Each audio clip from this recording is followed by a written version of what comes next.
And I'll just start by talking about The Last of Us 2, especially because Vince is in the chat. He was super disappointed because he thought it was The Last of Us number 2, where you play. I'm not even going to finish that sentence. But anyway, it wasn't that. Thanks for the $25 Shadow Eagle. I appreciate it. That's just a joke. That's just a joke, Vince. That's just a joke. So anyway, the game came out. The game launched. I remember last time we did a stream when we were talking about it. One of the most hyped game releases for like I don't fucking know how long.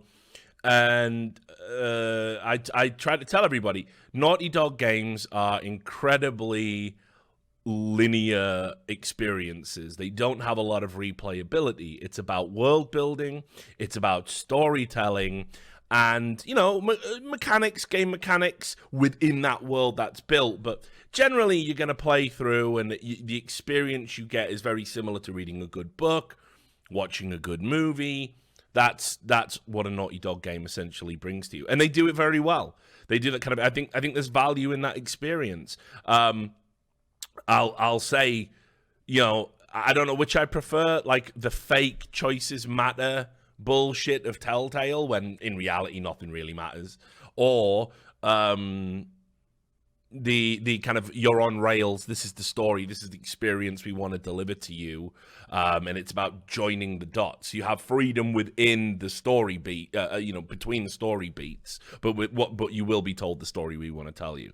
I don't know which one I prefer, but anyway, in general, I've never had a problem with Naughty Dog games. I mean, I think other than their outrageous behavior to crunch, which almost every studio engages in, it's an industry-wide problem. I've been pretty reasonable with their games. I think what we've seen here is just an absolute descent into pretentiousness. And this happens, you can only sustain success for so long before you start really, huffing the smell of your own farts, believing your own bullshit. Once you start believing your own bullshit, by the way, you're completely fucked as a person. You have to bottom out. You have to fall to sort of realize oh, I am mortal. And you see this all the time with those motherfuckers that wrote like Game of Thrones, the D&D combo. It's like, you look at those guys, they actually are at this point now, this summit of their hubris, where they honestly believe they can do no wrong, and all these stories that they're writing are terrible. They're just spread across multiple shows. They've been hired by Star Wars now, as if that franchise hasn't been fucking stomped to death enough with the god-awful trilogy we just had. J.J. Abrams is another guy, believes his own bullshit. He thinks this mystery box storytelling is really good. It's not. It's garbage. It's make it up as you go along bullshit without any rhyme or reason. It's questions for question's sake. And almost every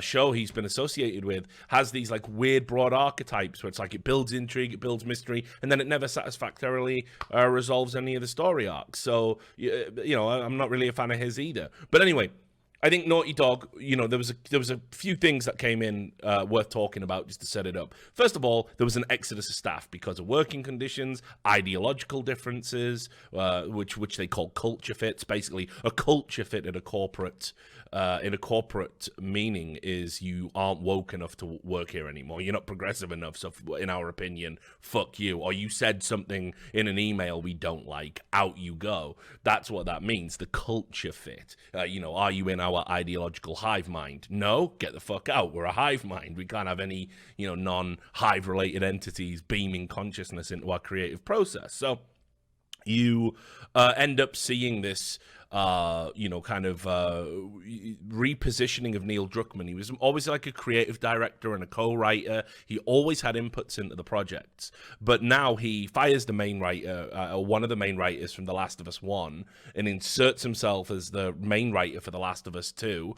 Obviously, we know he's been sipping on that Anita Sarkeesian juice, which is a hell of a drug, evidently, because for somebody that is a provable former telemarketer, someone who admitted she has no kind of connection to gaming. She's got a lot of work in the gaming sphere. I mean, it's kind of crazy, really, how convincing she's been. I mean, I got to respect the hustle. I think she's a hell of a grifter. And I'll also say this: I don't think there's anything wrong with looking at art through the lens of feminist perspectives. I think, I'm a wanky media student myself, right? Like, we used to do that all the time. Oh yes, what does the mise en say about social class constructs? And you would watch shit like that, and you once that's in your, there's nothing wrong with it at all. It's like, it should be probably about 10-20% of games reviews. They're all like that, unfortunately, now. That's all these cunts want to write. But there's nothing wrong with writing stuff like that. I mean, I've always said, people who attack Anita Sarkeesian, it's, you can attack her for being a grifter, that's reasonable. Attack her for being a con artist, that's reasonable. Attack her for pocketing money and then not really disclosing where it was all going via the feminist frequency, that's reasonable. You can call her an opportunist, that's reasonable. There's all substantive evidence for this type of criticism. You can say she's a fake. Absolutely, evidence of that too. Once you start going into feminists are taking the games, once you go down that road, even if you believe you have a point, or even if there's data to sort of substantiate what you're saying, you just sound like a fucking rabid incel. So once you go down that road, you're fucked. And it's not a road you should really go down. It's like, I could have jumped on that bandwagon in 2014 or whenever it was, and could have made like a bunch of fucking videos about her, like that Thunderfoot guy or whatever his fucking name is, Clubfoot or whatever the fuck he's called. I could have done that and probably, blew up and got like hundreds of thousands of views. But like, the reality still remains. All she is doing is, yes, she cherry picks examples. Everyone does that, by the way, when you're doing sociological dissemination of texts, textual analysis. Everyone cherry picks examples. That's the point. When she does textual analysis through a feminist lens, there's just nothing wrong with that. It might even actually, dare I say, have some value. Regardless, what I will say is, when she inserts herself into projects, invariably the cult of personality around her leads to terrible things, and terrible things from a creative perspective, because now suddenly what you're left with is, oh, well, you should change this character to be this, you should change this character to be that, you should do this, you should do that. And you're not telling the story that you want to tell, although I'm sure Neil Druckmann would say otherwise. You're telling the story that you're essentially being compelled to tell because of a sort of moral framework, which, I don't know.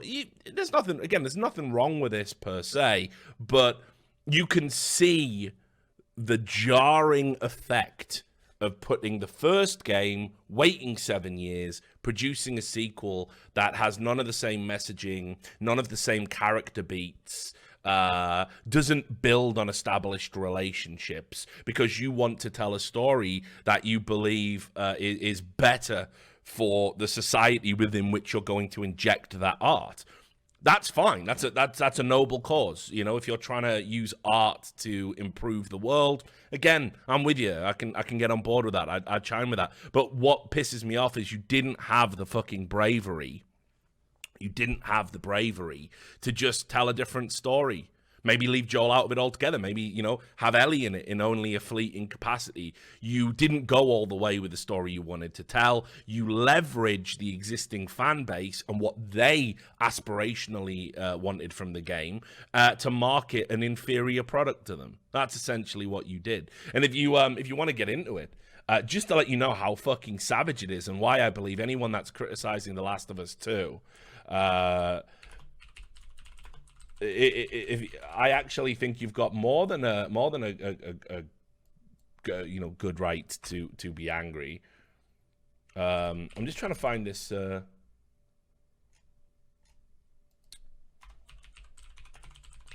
Because they basically, here it is.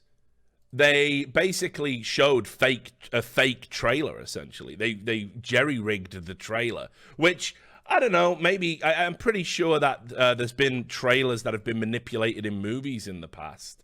But if you just look at this here, they actually changed the trailer. So when someone grabs your arm and you turn around and you hear, "You think I was going to let you do this by yourself?" And it's Joel, it's an old Joel. Well, that leads people to believe that, oh, right, well, even if Joel appears to die, maybe he's not dead. Or spoilers to fuck, by the way. I think everyone's seen them by now. Or you believe that in a flashback you're going to get to spend more time with him. In reality, what actually happens in the game is that line is said by Jesse and not Joel at all, because Joel is dead. Joel dies in less than 2 hours into the game, right? So I just want to talk about writing, right? Okay, let's just talk about writing in general. Okay, so you build up a character, right? You build up two characters, and instrumental to the story is the relationship between the two characters, right? And then you put out trailers out there that show conflict between these two characters that you love, and then potentially conflict resolution. It's strongly intimated that they're estranged, they're apart, and then she goes out for revenge, and then Joel's going to help her, even though they haven't spoken. That is literally the story that the trailer puts out there and makes you believe is going to happen. In reality, here's what happens. We open up. Joel and Ellie are having friction. We're not quite sure why, but we can assume it's something to do with the famous ending of the first game, that she realizes Joel's lied to her about, that the cure wouldn't have worked, and that's why, he took her out the hospital. So you assume it's something to do with that, right? Fine. But then there's this weird scene, which is nice, I suppose, because if you remember the first game, they were basically saying, like, she was asking Joel to sing for her, if you remember that famously, and he said he wouldn't do it because he used to be a singer and he hadn't done it since Sarah was around and all that stuff. Sarah's his first daughter that died. And then anyway, he comes in a room, and then to kind of make up for this and break down that kind of tension, he brings her a guitar, he sings an awful song, and then he gives her the guitar and says, you got to learn the guitar. And that kind of eases and dispels the tension.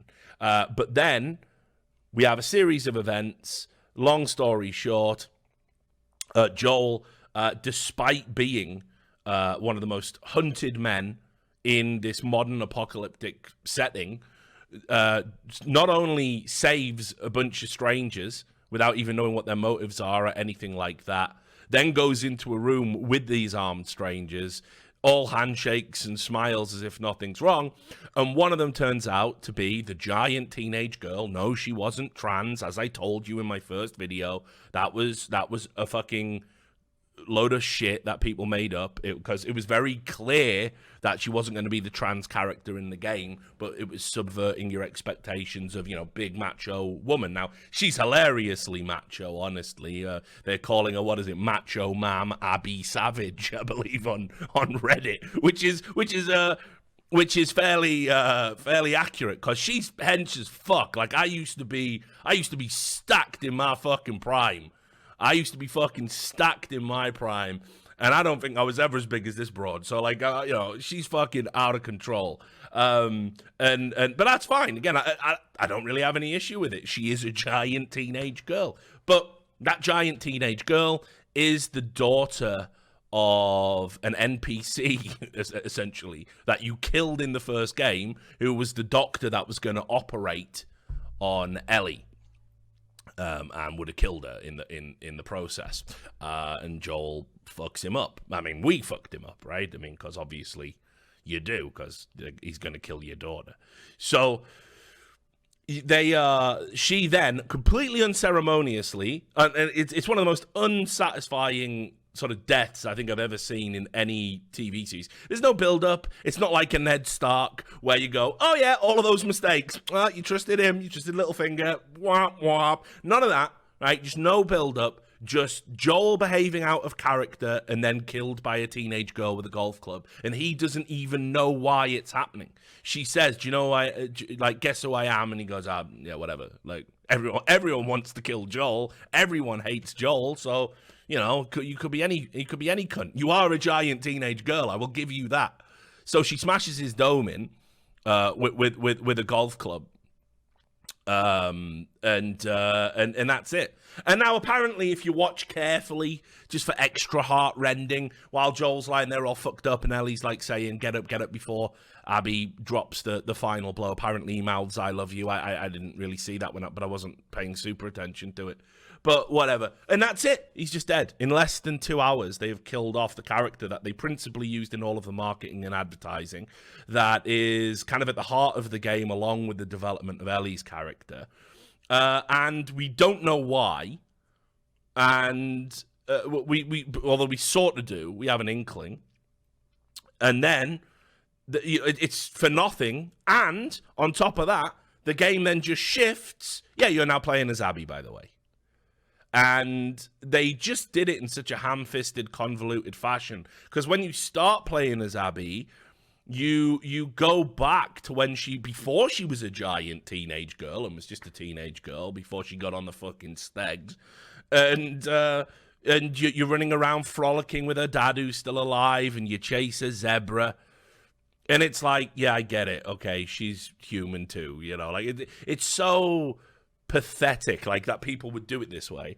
Now, like, so there's just a bunch of stuff there. Like, everyone said it. You'll have read it yourself on social media. But first of all, I don't know why Joel has to act out a character. Here's how you could do it differently, right? You start with Joel, Ellie in a community. Life's good. They're out there milking cows. It's like, the Amish. They're building barns. Everyone's dancing. We got booze. We secured the perimeter. Life's pretty good, Like, we're actually doing pretty well. Joel, on the other hand, he's a bit agitated. He can't relax. He's not used to this life. He hasn't had this life in a while, a long, long time. He spent 20 years being the most fucking badass motherfucker in the apocalypse. So he's still having a bit of trouble kind of winding down, especially knowing that he's being hunted. But he's really preoccupied with this situation with him and Ellie, and he knows tension's going to build to a head. So what they really needed to do was telegraph that Joel's eye wasn't on the golf ball, right, so to speak. He's distracted. He's not his usual self. He might make mistakes. He might behave out of character. The fact that that's not telegraphed, and then we see a character behave out of character, well, we know straight away it's out of character, right? Like, you have to understand. You've got to set up. If somebody behaves in a way that's antithetical to who they are at their core, you have to set up a reason as to why that is happening. This is like writing 101, by the way. This is like creative writing weekend class. Right, so the fact they don't even bother to do that is one of the main reasons why people are like, well, whatever. Also, conflict resolution. You have to. Generally, there has to be a point or a purpose to it, or it's kind of false. You know what I mean? It's kind of like when in Star Trek, right? We've got to create a sense of danger, but we can't kill off the main characters. They've got plot armor. So how are we going to make the situation appear dangerous? Red shirt! Hello, anyone got a red shirt? So some cunt you've never seen before in a red shirt comes down, and you go, well, he's dead, and he's fucking dead, and he. Because if you've watched the show, you understand the formula, right? And then they beam down onto the planet, and an alien comes out, the fucking Gorn comes out, brr, brr, fucking slaps the guy in the red shirt to death, and you're meant to go, oh, it's so dangerous. They're not killing any of the other motherfuckers. None of those other guys are going to die. You know that, right? Because of how it's all been set up. If it was real, so there's no stakes. There's no stakes in that. What they've done here is kind of like the opposite. What they've done is they've essentially been like we've just got to get Joel to die to set off the story we want to tell. So what we'll do is we'll pretend what we're trying to say is this is no country for old men, and people die unceremoniously all of the time. And no one gets a big send-off, and death is meaningless and swift, and the world is dangerous. And morons out there are lapping that up. No, here's what actually happened. They were just like, we just want to sort of kill off Joel and tell a story about these other new people from groups that we want to represent within gaming. Joel is the archetypal, strong, white, gruff male antagonist that we're not interested in sort of catering to. We virtue signaled that very publicly. So we have to get him out. We have to get rid of him. So they just didn't think about what his death could have been. Why not create a sense of like, oh, Ellie's coming to this bad group, and Joel, being fucking Joel and not trusting a single soul, run over a guy who had like his arms off or something. Yeah, he's not even hurt. Fuck this guy, right? Like, Joel should have understood immediately something was wrong and realized We're not getting out of this. We're outnumbered. They know who we are. They're clearly here to get us. And then, you know, him and Tommy are sort of signaling to each other, like, yeah, we're going to have to fucking do something. But he knows Ellie and the rest of the group are going to turn up. So Joel is trying to stall for time to save them. Maybe have a stereotypical torture scene where they're trying to find out about something. Maybe Abby just takes pleasure in it. And Ellie doesn't reveal herself and sees Joel's death. And Joel's sort of buying time so she can get away. Like a Gandalf, like a fly, you fools, or something like that. Once that happens, you go, if you set it up like that, fans go, Christ, yeah, Joel, like, sucks he was only in the game for a fucking cameo, but at least he died so Ellie didn't get in trouble. Okay, I'll take that. That was his modus operandi after all. No, couldn't have that. So not only do you have the guy killed by a giant teenage girl, let's also just say this. And this is like, Richard, you're a sexist dinosaur.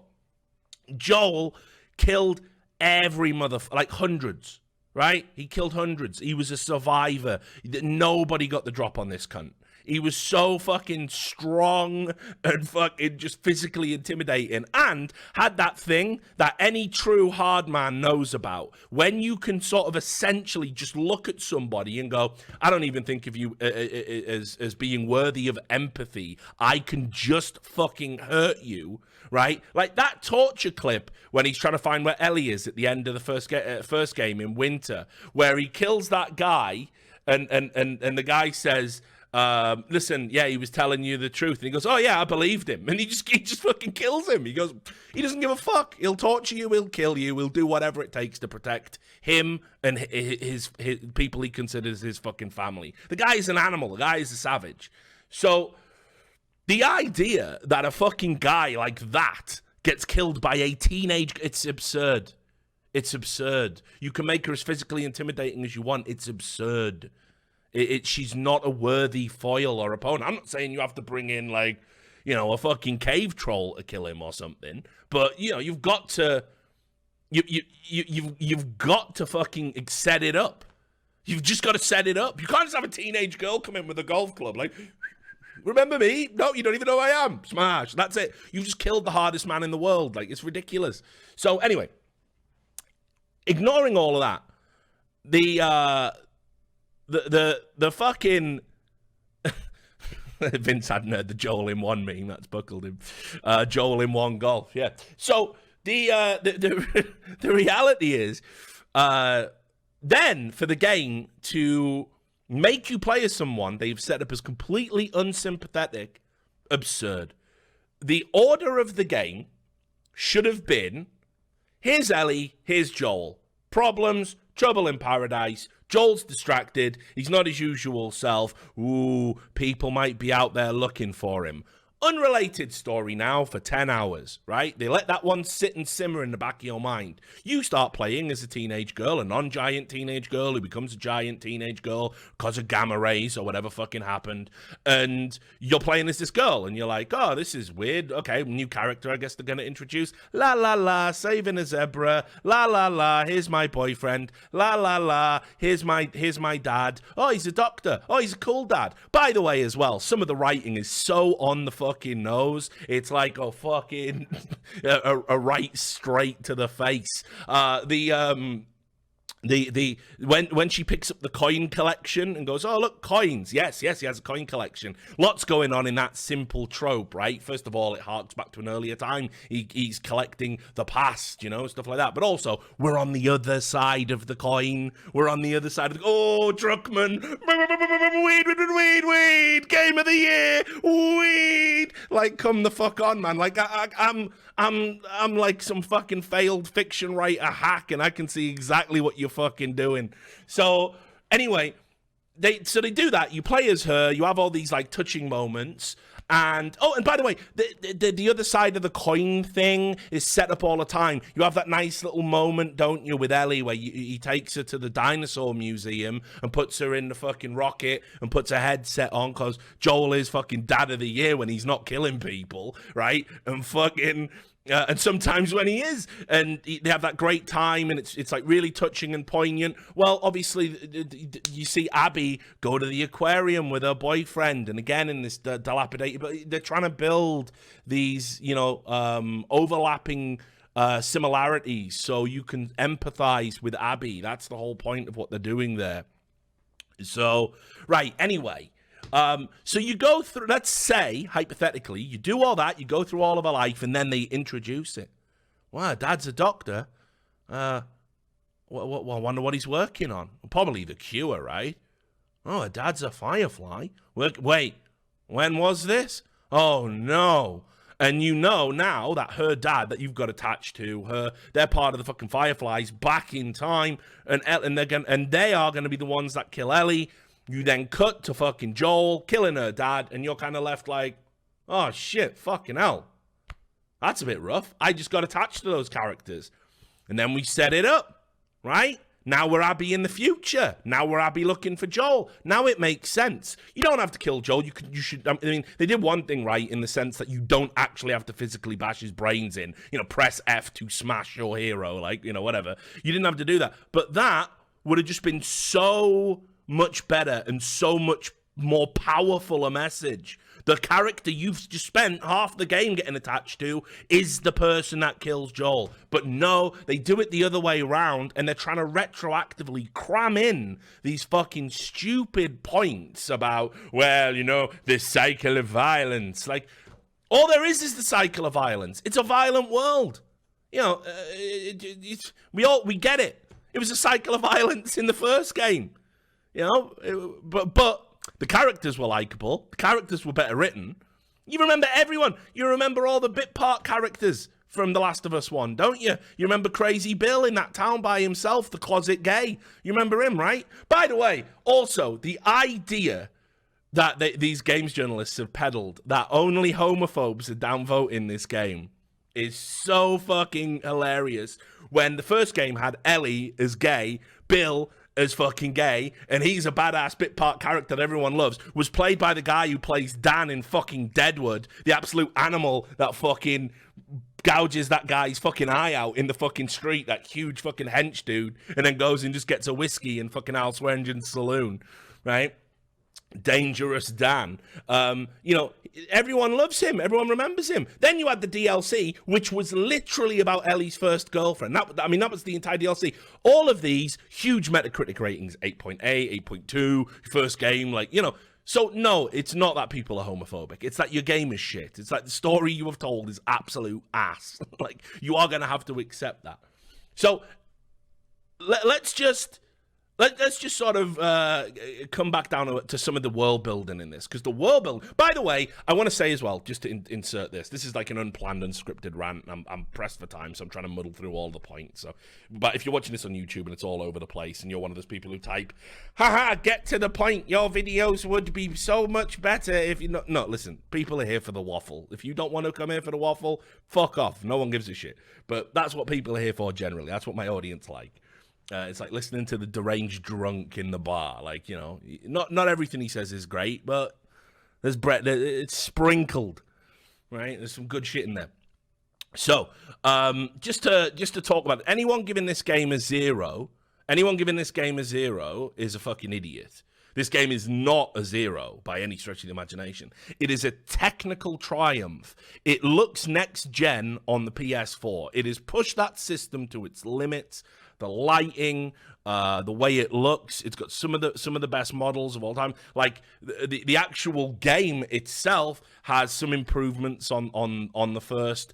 It's got some open world elements. It's got some really nice kind of environmental storytelling. Like, when you go to the bank vault and there was a bank job that happened on the day that the Infected launched, and you can get a gun, and just little cool things like that. They're almost like akin to Fallout New Vegas, where the story is what you find in the room and what you read on the terminals. So the game has so many good assets to it. But as I said, when your game is about the story, if your story sucks, your game sucks. That's the unfortunate thing where they went wrong. I'll also add, I don't think Abby's a bad character. I know this is going to be a controversial statement for some of you. I think she more than had a place somewhere canonically in this story. I think she was just handled terribly from start to finish. I think the performance is incredible. I think all the performances in this game are incredible. I just think the writing really sells a lot of potentially good characters short, like Dina. Haha, she's always horny. Those bisexuals, you know, it's like, come on, man. Like, you can't just make a fucking, you know, always wanting to fuck. But Abby, I thought, yeah, there's definitely a place for her in this world. You know, she's almost like, you know, Bane in the pit, right? She's been molded by it. It's just, unfortunately, everything you set her up to do is sort of like really, you know, selfish and almost whiny, and, you know, the sex scene and that bit is kind of all a bit cringe and poorly handled and not. And it doesn't make you particularly sympathetic because they don't telegraph enough that, oh, it should have been her and Owen who were together, and Owen clearly fucking slipped and fucking knocked up Mel, right? And now he was trying to be a good dude and was stuck with it, but really he loved her. You know, it was there, but I think they had to, like, pile that on a little bit more to kind of, you know, maybe make you a bit more sympathetic to Abby, because it just looks like she just rocked up and fucking cheated. Mind you, Owen was a drunken man. Anyway, whatever. But ignore all of that. Let's just talk about some of the weird shit in the game. I made a few notes while I was going through it. And can anyone explain to me, while everyone in the WLF are so irrational, does anyone know why? Because it seems to me that these guys would be some of the most rational entities in the Wasteland. They've got a militaristic system. They are stockpiling resources. They're holding territory.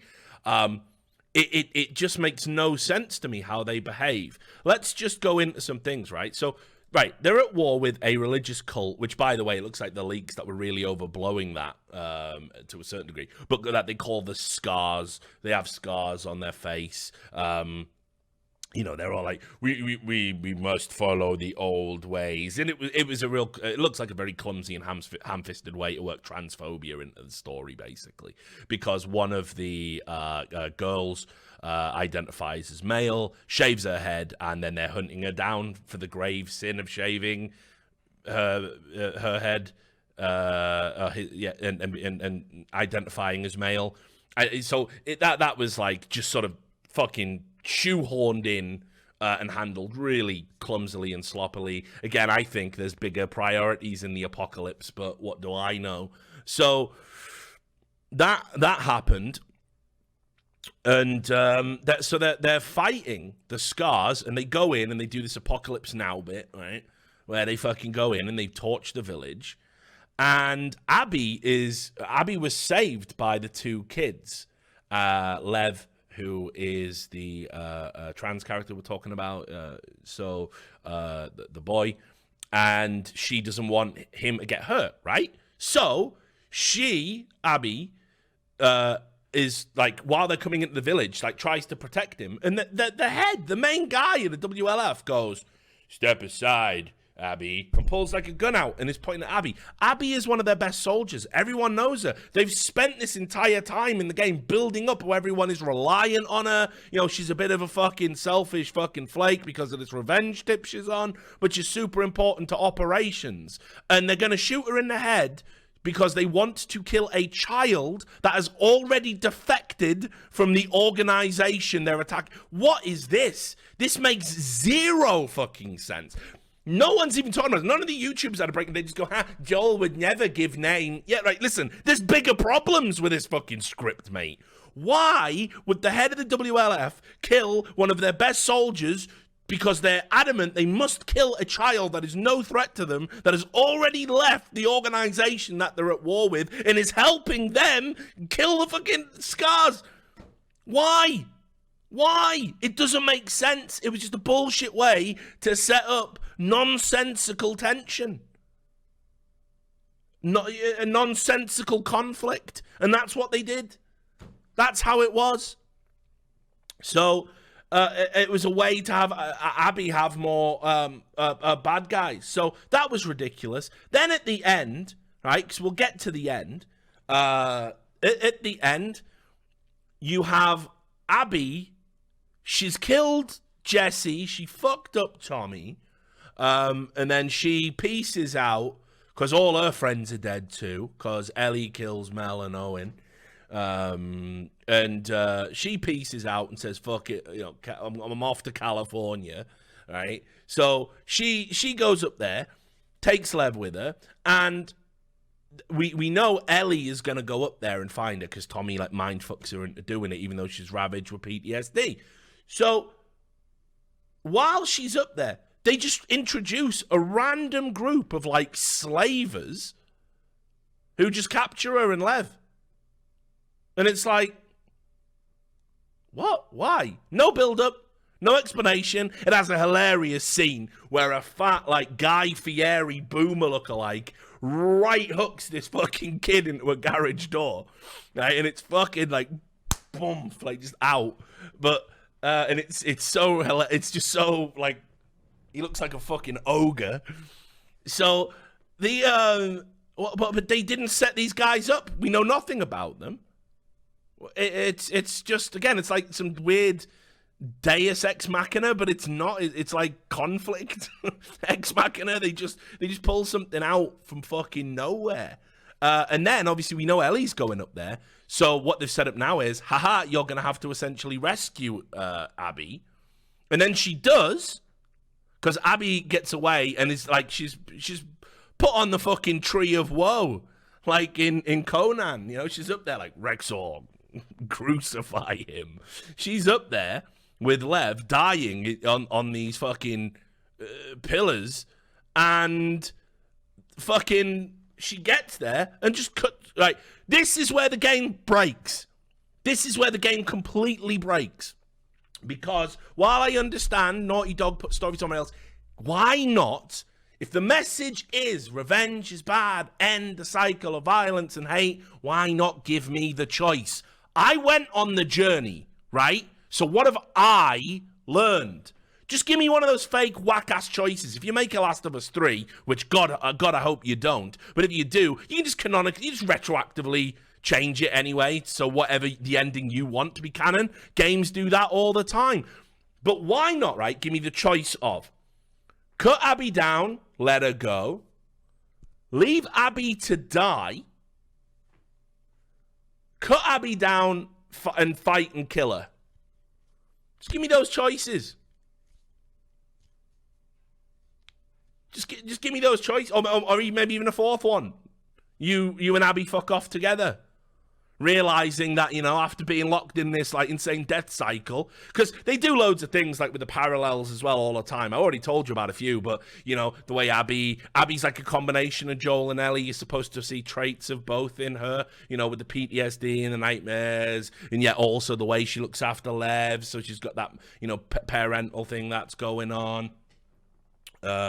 Thank you for the $50, Nagurv. And yeah, I do have a tendency to speak my mind. There's no other mind to speak, but I do appreciate it. So why not just do that? Just give me the choice, and then at the end, you decide how satisfied. You can still give me the ending, because in the real ending, I saw a hilarious tweet where somebody tweeted out going, "Hey, Naughty Dog, can someone help me? I appear to have unlocked the bad ending. What do I do to get the good one?" And somebody replied with, "Yeah, you got the bad ending. That's the only ending." So it's like that poor kid. But she ends up having a fight, right? She ends up having a fight with Abby. Abby bites her fingers off, because she is a giant teenage girl, and even in a weakened state, she's still good. So now Ellie can't even play guitar. See what they've done here? Guitar, the memory of Joel. She has a flashback to Joel in that moment, by the way, sees him on the porch, and she remembers something. She remembers a moment with them. It's Joel, cup of coffee and a guitar, and she says, go, go, go to Abby. Abby gets on the boat with Lev and goes off. And then what did she remember? What was the last scene? Well, the last scene was them on a porch. Joel's got some coffee. Weird line that he says, where she goes, "Oh, how did you get some coffee?" He went, "Well, I traded for it, but I ain't too proud about what I had to trade for it." Like, what? You saying Joel sucked a dick for coffee? I don't even understand what that line means. But whatever, fine. Let Joel suck a dick. You know, maybe that's how we survived in the wasteland for 20 fucking years. Yeah, but not for coffee. Never for coffee. But so they're sat on a porch, and she basically says, "Listen, I know you lied to me because they had a big fight about it now." And she goes, "I can't forgive you because it was my choice to make. My life would have mattered if I died to save the world." None of the by the way, because if you look at the logs in the first game, this guy doesn't even know if he can. The doctor, Abby's dad, doesn't even know if he's got the clout to actually do it. He's smart, he's good. He ain't that fucking good. There's no guarantee they would have got a cure out of it. They might have killed Ellie for nothing.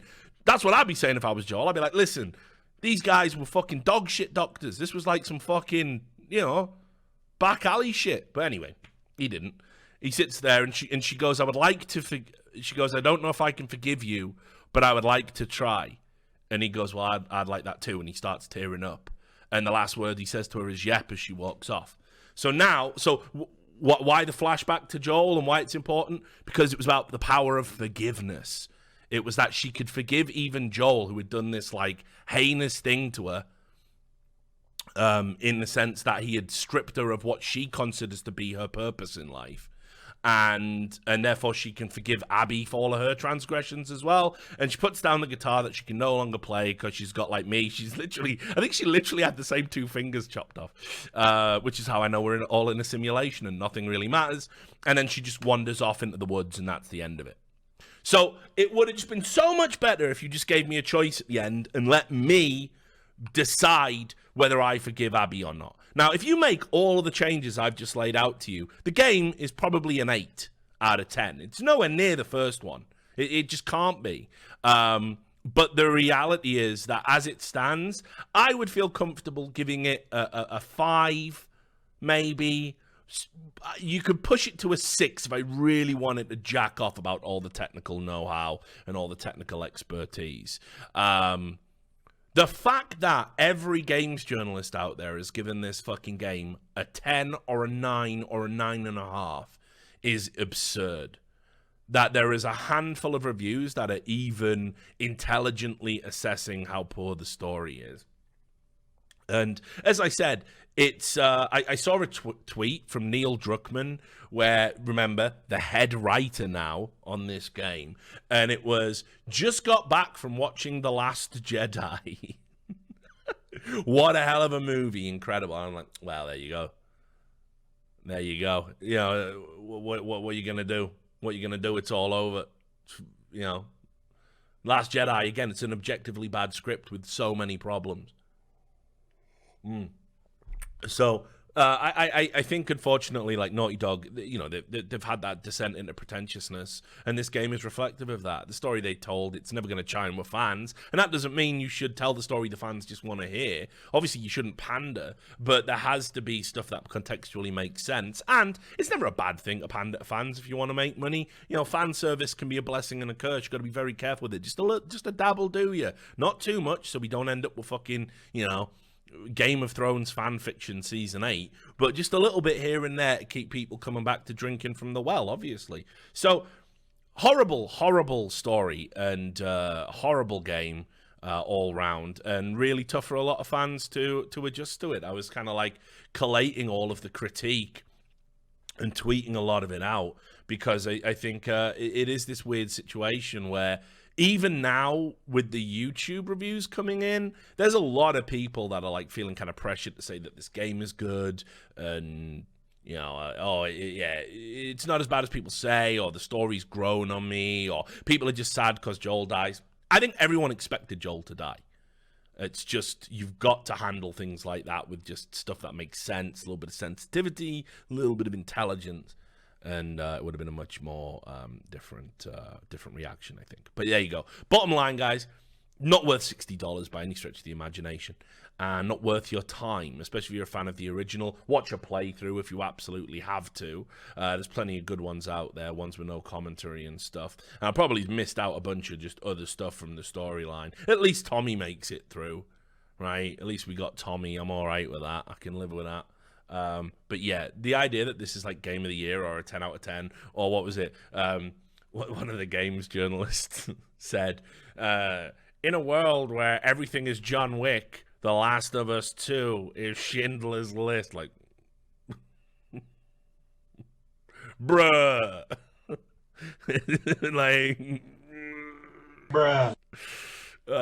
mate, just unbelievable. Like, what a world we live in.